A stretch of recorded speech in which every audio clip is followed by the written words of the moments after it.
and welcome to Read the Damn Book, the podcast where all the classics you wish you'd read are serialised, chapter by chapter, by me, Jen Smith, a professional audiobook narrator.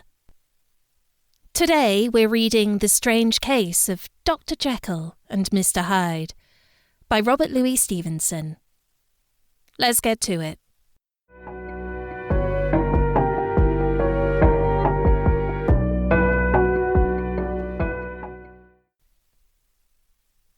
Remarkable Incident of Dr. Lanyon.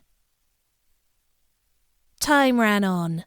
Thousands of pounds were offered in reward, for the death of Sir Danvers was resented as a public inquiry, but Mr. Hyde had disappeared out of the ken of the police, as though he had never existed.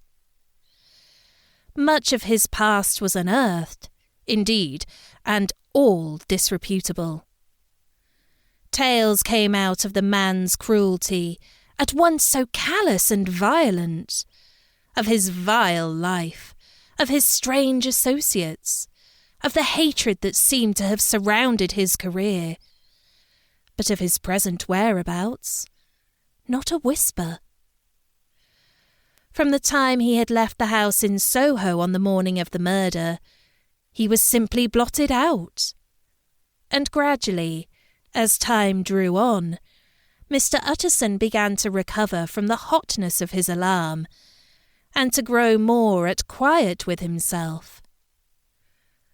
The death of Sir Danvers was, to his way of thinking, more than paid for by the disappearance of Mr. Hyde.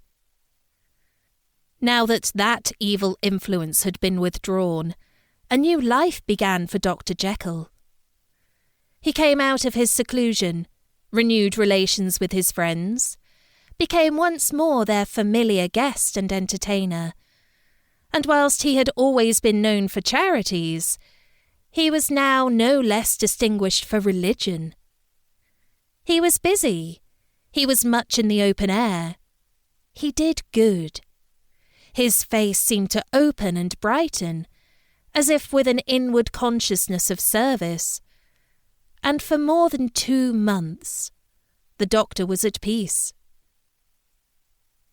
On the 8th of January, Utterson had dined at the doctor's with a small party. Lanyon had been there, and the face of the host had looked from one to the other, as in the old days, when the trio were inseparable friends. On the 12th, and again on the 14th, the door was shut against the lawyer. The doctor was confined to the house, Poole said, and saw no one. On the 15th, he tried again, and was again refused. And having now been used for the last 2 months to see his friend almost daily, he found this return of solitude to weigh upon his spirits. The 5th night, he had in guest to dine with him, and the 6th, he betook himself to Dr. Lanyon's. There, at least, he was not denied admittance, but when he came in, he was shocked at the change which had taken place in the doctor's appearance. He had his death warrant written legibly upon his face. The rosy man had grown pale. His flesh had fallen away. He was visibly bolder and older, and yet it was not so much these tokens of a swift physical decay that arrested the lawyer's notice, as a look in the eye and quality of manner that seemed to testify to some deep-seated terror of the mind. It was unlikely that the doctor should fear death, and yet that was what Utterson was tempted to suspect. Yes, he thought, he is a doctor. He must know his own state, and that his days are counted, and the knowledge is more than he can bear. And yet, when Utterson remarked on his ill looks, it was with an air of greatness that Lanyon declared himself a doomed man. "I have had a shock," he said, "and I shall never recover. It is a question of weeks. Well, life has been pleasant. I liked it. Yes, sir, I used to like it. I sometimes think if we knew all, we should be more glad to get away. Jekyll is ill too, observed Utterson. Have you seen him? But Lanyon's face changed, and he held up a trembling hand. I wish to see or hear no more of Dr. Jekyll, he said in a loud, unsteady voice. I am quite done with that person, and I beg that you will spare me any allusion to one who I regard as dead. Tut, tut, said Mr. Utterson. And then, after a considerable pause, Can't I do anything? He inquired. We are 3 very old friends, Lanyon. We shall not live to make others. Nothing can be done, returned Lanyon. Ask himself. He will not see me, said the lawyer.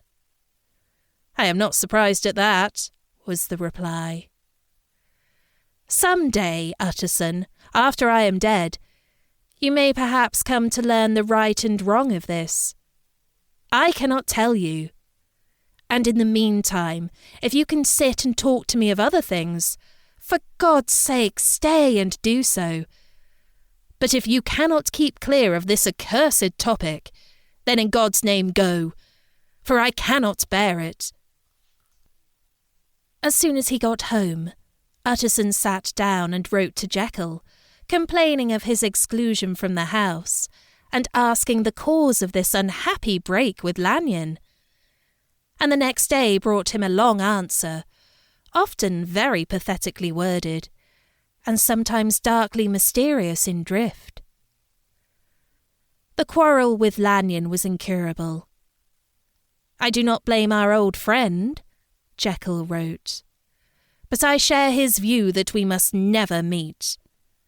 I mean from henceforth to lead a life of extreme seclusion. You must not be surprised, nor must you doubt my friendship, if my door is often shut, even to you.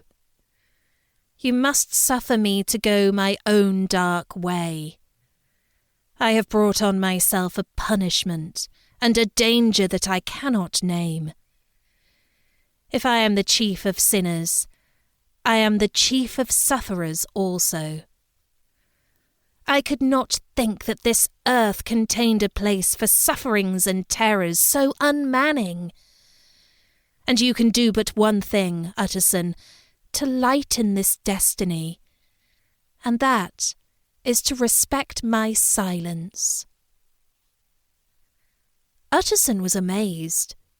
The dark influence of Hyde had been withdrawn. The doctor had returned to his old tasks and amities. A week ago, the prospect had smiled with every promise of a cheerful and an honoured age. And now, in a moment, friendship and peace of mind, and the whole tenor of his life, were wrecked. So great and unprepared a change pointed to madness. But in view of Lanyon's manner and words, there must lie for it some deeper ground. A week afterwards, Dr. Lanyon took to his bed, and in something less than a fortnight he was dead. The night after the funeral, at which he had been sadly affected, Utterson locked the door of his business room, and sitting there by the light of a melancholy candle, drew out and set before him an envelope addressed by hand, and sealed with the seal of his dead friend. Private, for the hands of G. J. Utterson alone, and in case of his predecease, to be destroyed unread. So it was emphatically superscribed, and the lawyer dreaded to behold its contents. I have buried one friend today, he thought. What if this should cost me another? And then he condemned the fear as a disloyalty, and broke the seal. Within, there was another enclosure, likewise sealed, and marked upon the cover as "Not to be opened till the death or disappearance of Dr. Henry Jekyll." Utterson could not trust his eyes. Yes, it was disappearance, here again, as in the mad will which he had long ago restored to its author. Here again were the idea of a disappearance and the name of Henry Jekyll bracketed. But in the will, that idea had sprung from the sinister suggestion of the man Hyde. It was set there with a purpose all too plain and horrible. Written by the hand of Lanyon, what should it mean? A great curiosity came on the trustee to disregard the prohibition and dive at once to the bottom of these mysteries. But professional honour and faith to his dead friend were stringent obligations, and the packet slept in the inmost corner of his private safe.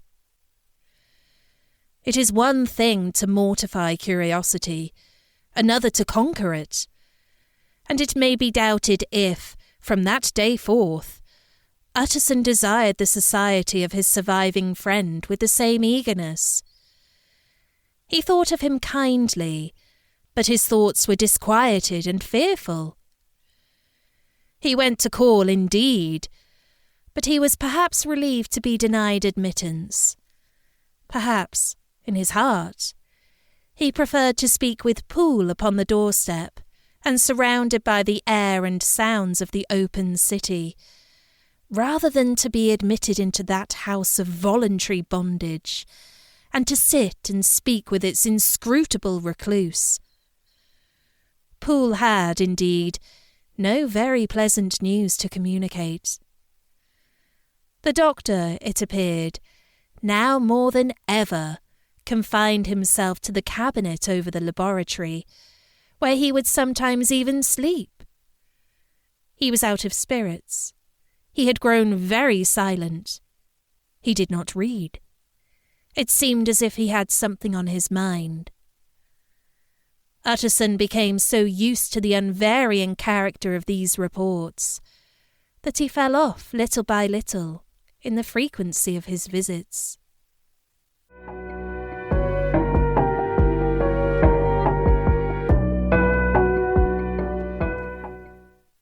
Thanks for listening to this episode of Read the Damn Book. Find me on socials at podcast_RDB, and don't forget to subscribe wherever you get your podcasts from. See you next time on Read the Damn Book.